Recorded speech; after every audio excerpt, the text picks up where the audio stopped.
Malapit na ang nakakatakot na araw ng pagpaparusa ng Panginoon. Ito'y mabilis na dumarating. Mapait ang araw na iyon, dahil kahit na ang matatapang na sundalo ay sisigaw para humingi ng tulong. Sa araw na iyon, ipakikita ng Diyos ang kanyang galit. Magiging araw iyon ng bighati at paghihirap. Araw ng pagkasira at lubusang pagkawasak. Magiging maulap at madilim ang araw na iyon. Sinabi ng Panginoon, ipararanas ko ang paghihirap sa mga tao at lalakad silang parang bulag dahil nagkasala sila sa akin. Dadaloy na parang tubig ang kanilang dugo at mabubulok na parang dumi ang kanilang bangkay. Hindi sila maililigtas ng kanilang mga bilat at ginto.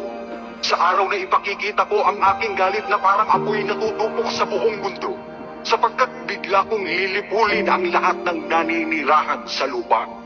Magsisi na kayo bago dumating ang araw ng pagbuhos ng Panginoon ng kanyang matinding galit.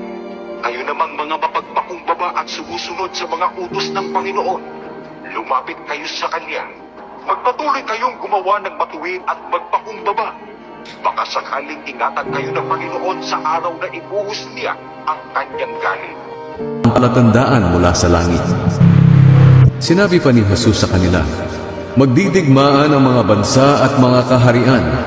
Magkakaroon ng malalakas na lindol, taggutom, at mga salot sa iba't ibang lugar. At makakakita kayo ng mga nakakatakot at nakakamanghang palatandaan mula sa langit.